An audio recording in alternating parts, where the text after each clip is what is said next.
सर्वोच्च न्यायालय ने भ्रष्ट अधिकारियों पर शिकंजा थोड़ा और कस दिया है।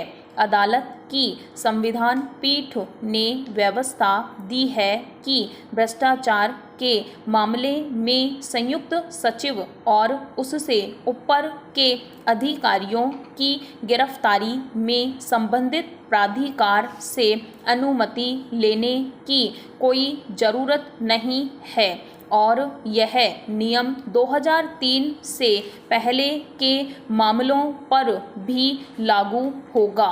पैरा यानी दिल्ली विशेष पुलिस स्थापना अधिनियम का कोई मतलब नहीं है। दरअसल DSPE अधिनियम में व्यवस्था दी गई थी कि केंद्र सरकार में संयुक्त सचिव या उससे ऊपर के अधिकारियों की गिरफ्तारी से पहले संबंधित प्राधिकार से अनुमति लेनी होगी। मगर CBI ने 2004 में दिल्ली के मुख्य जिला चिकित्सा अधिकारी को भ्रष्टाचार के मामले में गिरफ्तार कर लिया था। तब उन्होंने DSPE अधिनियम के तहत राहत की गुहार लगाई थी।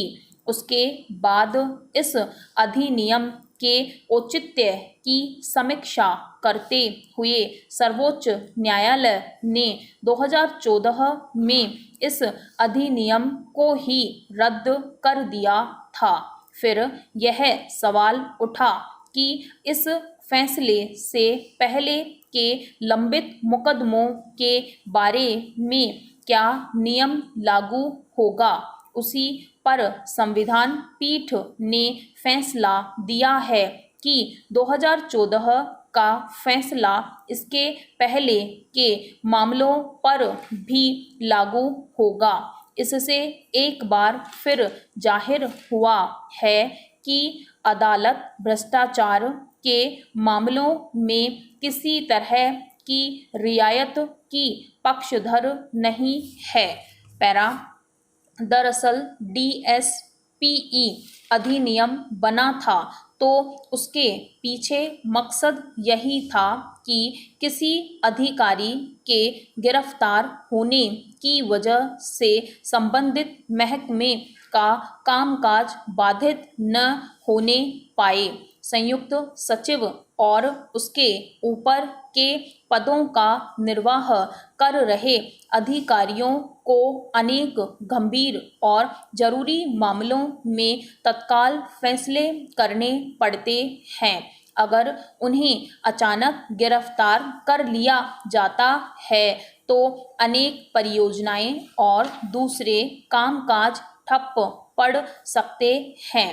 पैरा इसलिए इस मामले में संबंधित प्राधिकार यानी मंत्रालय से गिरफ्तारी की अनुमति लेने का अनिवार्य किया गया।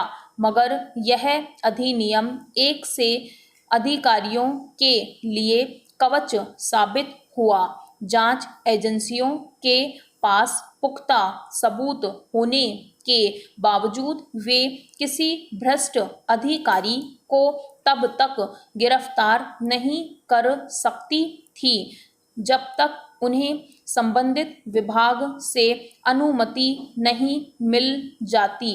फिर यह छिपी बात नहीं है कि उन ऊंचे ओहदों पर पहुंचे लोगों के अपने बड़े अधिकारियों, मंत्रियों आदि से कैसे रिश्ते होते हैं। इस तरह कई अधिकारियों के खिलाफ कार्यवाही में लंबा समय खिंच जाता था। तब तक मामले से संबंधित सबूतों के साथ छेड़छाड़ की आशंका भी बनी रहती थी। ऐसे में सर्वोच्च न्यायालय ने DSPE को अप्रासंगिक माना था। पैरा भ्रष्टाचार के मामलों में जांच एजेंसियों के सामने सबसे बड़ी अड़चन यही आती है कि रसूखदार और सत्ता पक्ष से जुड़े लोगों के खिलाफ जांच और कार्रवाई करने में कई तरह की इजाज़त लेनी पड़ती है। मंत्रालयों में बैठे अधिकारी कई बार मंत्रियों के पसंदीदा और भरोसेमंद होते हैं, इसलिए कुछ मंत्री उनके खिलाफ कार्रवाई की इजाज़त देने से बचते रहते हैं। यही दिक्कत किसी मंत्री या सांसद विधायक के खिलाफ कार्रवाई करने में आती है। हालांकि पिछले कुछ सालों में ऐसे लोगों के खिलाफ भी दंडात्मक कार्रवाइयाँ हुई है, मगर तब भी यह सवाल उठता रहता है कि सत्ता पक्ष के लोगों के खिलाफ जांच एजेंसियां कड़े कदम क्यों नहीं उठा पाती। सर्वोच्च न्यायालय के ताज़ा फैसले के बाद शायद जांच एजेंसियों का साहस कुछ बड़ा होगा, मगर यह अपेक्षा इसके बाद भी बनी रहेगी कि जांच एजेंसियां सत्ता पक्ष के दबाव से मुक्त रहकर कितना काम कर पाती है। स्टॉप।